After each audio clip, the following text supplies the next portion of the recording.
You can run the best campaign, you can even become the nominee, and you can have the election stolen from you. Are there really 75 million Klansmen and Nazis in America? Let's talk about gender terminology and also what's fueling the divide in America, other than Satan. Hey guys, I'm Jason Wesley, and this is not a podcast. Wouldn't you love it if the media wasn't so biased? A study was done and found that only 7% of reporters identify as Republican. And speaking of media bias, Don Lemon was recently on with Chris Cuomo. You remember Chris, the guy that doesn't really like his job at CNN?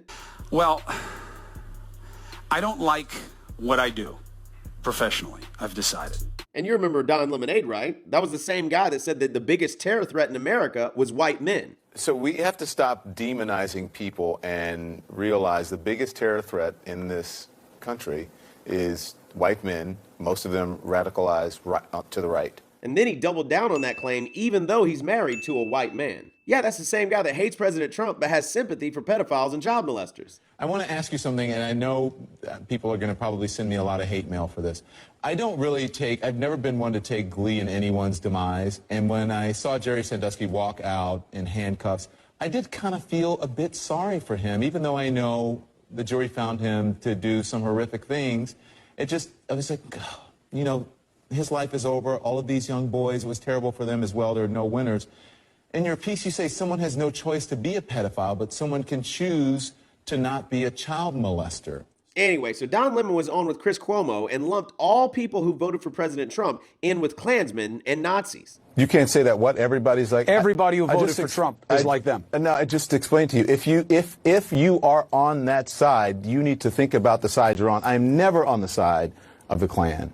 I am never principal people, conservative or liberal. Never on the Klan side. Really? Because the Democrat Party was the party of the KKK. Founded in 1865, the Ku Klux Klan extended into almost every southern state by 1870 and became a vehicle for white southern resistance to the Republican Party's Reconstruction-era policies aimed at establishing political and economic equality for black Americans. Its members waged an underground campaign of intimidation and violence directed at white and black Republican leaders. The KKK was founded in 1865. What else happened in 1865? You guys remember Juneteenth? On June 19th, 1865, Union soldiers arrive in Galveston, Texas with the news that the Civil War is over and slavery in the United States is abolished. A mix of June and 19th. Juneteenth has become a day to commemorate the end of slavery in America. Okay, so let's go back to Don Lemonade. Principal people, conservative or liberal, never on the Nazi side.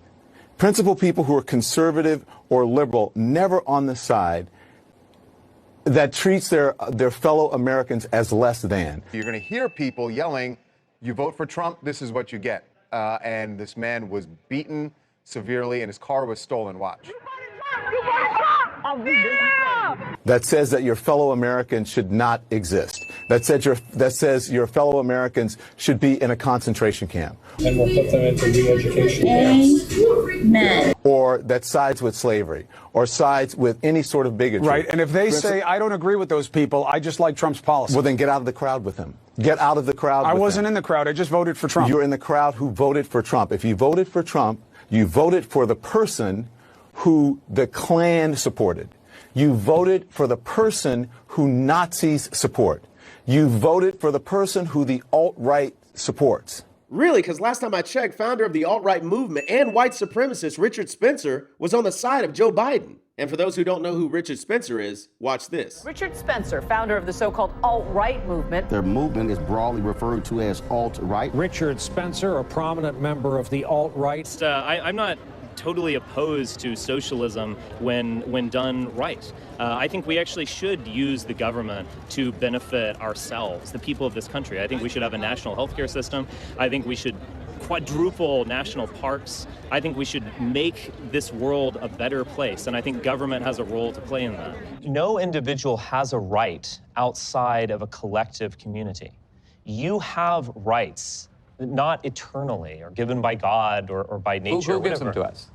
You have them because you're a part of this community. Ultimately, the state gives those rights to you. So the state is the source of rights, not the individual? It simply is. What would be your take on, say, Reagan? I do not think that he was a great president. Who's your favorite president? There is something about Jackson. There's something about Polk as well, someone who only served one term. But I mean, Jackson and Polk, as you know, both Democrats. Party is just the vessel that one uses. I mean, Jackson's the founder of the Democratic Party. Doesn't sound really right-wing or conservative, does he? But the party switched. Well, not really, because of the 1,500 Democrat leaders in the South, like members of Congress, judges, governors, only 14 became Republicans. Just one senator, that's Strom Thurmond of South Carolina, switched parties. In a biography of Strom Thurmond, Joseph Crespino, a professor of history at Emory University, says, Strom Thurmond is remembered today as one of the great American hypocrites, the firebrand segregationist who had a black daughter. Every other Dixiecrat senator remained in the Democratic Party, including Al Gore Sr. and Robert C. Byrd. Now, you remember Robert Byrd, right? The guy who helped filibuster the 1964 Civil Rights Act. The guy who was a KKK member that recruited over 150 Klansmen. The guy that wrote, I shall never fight in the armed forces with a Negro by my side. Rather, I should die 1,000 times and see Old Glory trampled in the dirt, never to rise again, than to see this beloved land of ours become degraded by race mongrels, a throwback to the blackest specimen from the wilds. Yes, Robert C. Byrd, the same guy Bill Clinton eulogized at his funeral. There are a lot of people who wrote these eulogies for Senator Byrd in the newspapers, and I read a bunch of them, and they mentioned that he once had a fleeting association with a Ku Klux Klan. And what does that mean? I'll tell you what it means. He was a country boy from the hills and hollows of West Virginia. He was trying to get elected. That same guy was a friend and mentor to Hillary Clinton. Today, our country has lost a true American original, my friend and mentor, Robert C. Byrd. Now, there was a picture going around of Joe Biden and Robert C. Byrd saying, here's Joe Biden pictured with a grand wizard of the KKK. Well, that's not technically true because he wasn't a grand wizard. And although the Republican Party overwhelmingly voted in favor of the Civil Rights Act of 1964, that was more about demographic location than it was about party affiliation. But back to Don Lemonade. After making the comparison, he then doubled down on those words, lumping all Trump supporters with Klansmen and Nazis. And it's not just a couple of anchors, it's the entire network at CNN, also known as the Crap News Network, that's given a playbook of what to think and what to say. For example, if you believe President Trump is a sociopath or crazy, it's probably because you were told to believe that. Now, here's a recording of the heads of CNN and the president of CNN, Jeff Zucker. But he is acting erratically and desperately. And we need to not normalize that. You know, this is what we've come to expect for the last 3.5 years, 4 years, but it clearly is exacerbated by the time that we're in and the issues that he's dealing with. And I think that we cannot just let it be normalized. He is all over the place and acting erratically, and I think we need to lean into that. Frankly, if we've made any mistake, it's that our banners have been too polite, and we need to go well after Lindsey Graham. Each of these so-called scandals for Trump, each of these things, we should just once again be careful to say that this is the one that is going to undo him with his voters. And the media is not really uniting with their message and agenda, but very divisive. Here's Marianne Williamson caught on a hot mic. Does it say that Fox News is nicer to me than the lefties are? I'm sorry? What does it say? That the conservatives are nicer to me? It's a bizarre world, man. It's such a bizarre world. You know, I'm such a lefty. I mean, I'm a serious lefty. But I understand why people on the right call them godless. I mean, it's like, I didn't think the left was as mean as the right. They are. Well, the media is given a verbiage, and just like sheep, they all run with it. Watch this. A bombshell reporting. A bombshell. This is a bombshell. In this bombshell. Bombshell. Bombshell. Bombshell. Bombshell. Bombshell. Bombshell. Bombshell. Bombshell. Tonight's bombshell report. We got to get back to that bombshell. The biggest bombshell. BuzzFeed's latest bombshell. Bombshell. Could very well put in motion Donald Trump's impeachment. That's fueling new talk of impeachment. Could very well be impeachment. Could lead to his impeachment. Historically, it's a beeline to impeachment. How close are we getting to impeachment? Call them fascist comments. Fascism. Fascist. Trump's a fascist? Someone like a fascist. Fascists. Hitler. Adolf Hitler. Hitler. Now, recently, Alex Stamos, not to be confused with John Stamos, he was the former security officer of Facebook, was on with Brian Stelter of CNN, and links conservatives with ISIS. Now we're talking about domestic audience in the United States. And the challenge is going to be partially that, ISIS did not have a domestic constituency in the United States Congress. But there is over half of the Republicans in Congress voted to overturn the election. And there will be a continual political pressure on the companies to not take it seriously. So I think first, you have to focus on those violent extremists, and those companies have to be brave in that way. And second, we have to turn down the capability of these conservative influencers to reach these huge audiences. There are people on YouTube, for example, that have a larger audience than daytime CNN, and they are extremely radical and pushing extremely radical views. And so it's up to the Facebooks and YouTubes in particular to think about whether or not they want to be effectively cable networks for disinformation. And then we're going to have to figure out the OANN and Newsmax problem. That these companies have freedom of speech, but I'm not sure we need Verizon, AT&T, Comcast, and such to be bringing them into tens of millions of homes. So if President Trump was a white supremacist and all 75 million Americans that voted for him were akin to the KKK and white supremacy, and the biggest terror threat in America are white men, then why does the KKK continue the long-term trend of decline? According to the Anti-Defamation League, despite a persistent ability to attract media attention, organized Ku Klux Klan groups are actually continuing a long-term trend of decline. They remain a collection of mostly small, disjointed groups that continually change in name and leadership. Maybe someone is purposely lying or misleading the American people. Is it politicians, the media, or both? Remember when both were claiming that President Trump was an illegitimate president? Donald Trump is an illegitimate president. I believe he knows he's an illegitimate president. He knows. Trump didn't actually win the election in 2016.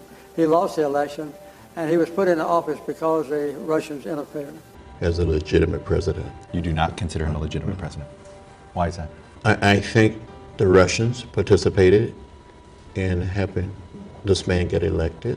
There was even a 2.5-year investigation proving that he was in fact legitimate. That there was no collusion. And it is, in fairness, what the president has been saying. This was what all the questions surrounded the president. Did he obstruct justice? They just cleared him. This is a huge win, hands down, black and white, for President Trump. Remember when media outlets were attacking the Covington Catholic kids and they really drug Nick Salmon's name through the mud? So he sued for defamation and won $250 million in his lawsuit? Now, we've discussed how free speech is constantly under attack. And according to the new House rules, they're striking certain language and using gender-inclusive language. Strike seaman and insert seafarers. In clause of Rule X, strike chairman and insert chair. In clause 8 of Rule 23, strike father, mother, son, daughter, brother, sister, uncle, aunt, first cousin, nephew, niece, husband, wife, father-in-law, mother-in-law, son-in-law, daughter-in-law, brother-in-law, sister-in-law, stepfather, stepmother, stepson, stepdaughter, stepbrother, stepsister, half-brother, half-sister, grandson, or granddaughter. And insert parent, child, sibling, parent's sibling, first cousin, sibling's cousin, spouse, parent-in-law, child-in-law, sibling-in-law, step-parent, stepchild, step-sibling, half-sibling, or grandchild. So basically, I can't say I'm a father of a beautiful daughter. I have to say I'm a parent of a child. In clause 15 of Rule 23, strike father, mother, son, daughter, brother, sister, husband, wife, father-in-law, or mother-in-law, and insert parent, child, sibling, spouse, or parent-in-law. In clause 4 of Rule 23, strike himself or herself and insert themselves. Now, you may think that that language only affects the House rules in one document, as the quote fact checkers will point out, but it's already hit the culture, and in New York City, you can be fined up to $250,000 for violating the new local law number 3 of misgendering someone. Intentional or repeated refusal to use a person's name, pronouns, or title. For example, repeatedly calling a transgender woman him or Mr. after she has made clear that she uses she, her, and miss. Refusal to use a person's name, pronouns, or title because they do not conform to gender stereotypes. For example, insisting on calling a non-binary person Mr. after they have requested to be called MX. Now, this may seem trivial, but language and communication and specificity in language is very important.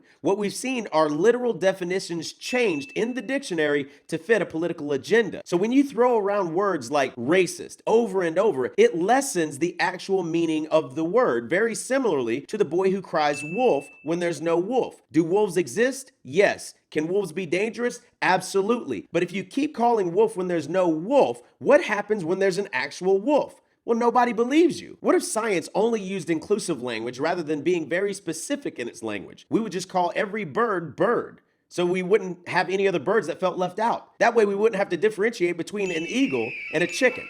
Doesn't sound very progressive to me. It sounds pretty regressive scientifically. Will you be mine? alibi, or I could blame it